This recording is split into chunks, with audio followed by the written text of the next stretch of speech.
বিবাহ বন্ধনে আবদ্ধ হতে চলেছেন বিজেপির প্রাক্তন রাজ্য সভাপতি দিলীপ ঘোষ।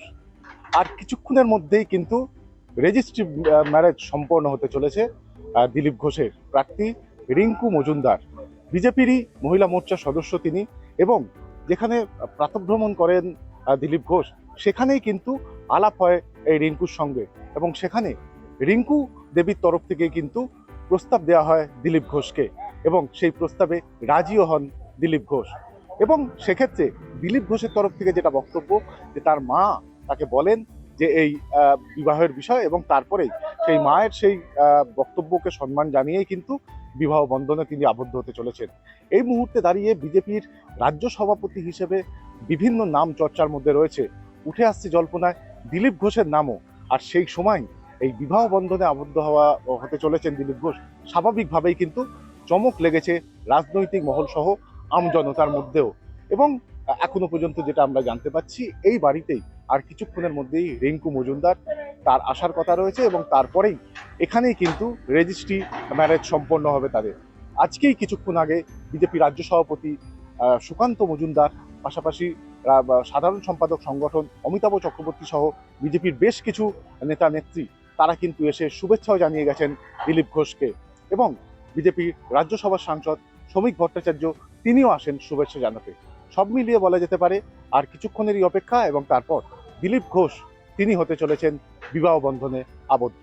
বিয়েটা অত্যন্ত একটা মানুষের ব্যক্তিগত বিষয়, সেটা যে কোনো মানুষেরই হোক না কেন। সে তার নিজের সুযোগ, পরিবেশ, পরিস্থিতি সবটা বুঝে সে তার নিজের জীবনের একটা দায়িত্ব নিজে পালন করে। তো সেক্ষেত্রে পরিষ্কার যতটুকু যেভাবে দেখেছি যে দিলীপবাবু বা তার আশপাশেরও যারা ছিলেন তাদের কাছেও দিলীপবাবু এটা খুব একটা বেশি বাইরে প্রকাশ্যে নিয়ে আসেননি, বা দিলীপ ঘোষের মুখ থেকে আমি বিয়ে করছি এই ধরনের কোনো স্টেটমেন্ট এখনো পর্যন্ত পাইনি। আমার শুভেচ্ছা রইল, যদি নিমন্ত্রণ পাই অবশ্যই নিশ্চয়ই যাওয়ার চেষ্টা করব।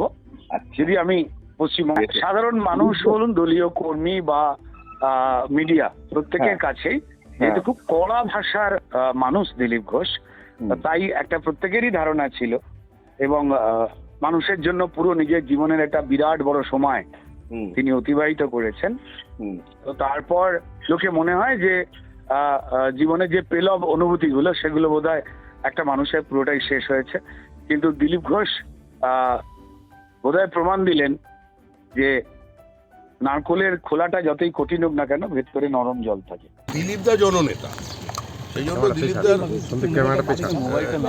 এই জীবনের নতুন ইনিংস শুরু করা নিয়ে মানুষের মধ্যে একটা আগ্রহ দেখা দিচ্ছে। তিনি বিবাহ বন্ধনে আবদ্ধ হচ্ছেন, এটা তো আনন্দের খবর। তার এই নতুন জীবন আনন্দময় হোক, সুখে থাকুন, ভালো থাকুন, এবং একই ছন্দের রাজনীতিতে থাকুন। মানে আপনি কোনো সিদ্ধান্ত নিচ্ছেন ভবিষ্যতে? এটা এই বিষয়ে দিলীপ দা আমাকে কোনো অনুপ্রেরণা দিতে পারে না। ক্যামেরায় দেবরাজ দত্তের সঙ্গে ত্রয়ন চক্রবর্তী, ট্রাইব টিভি বাংলা।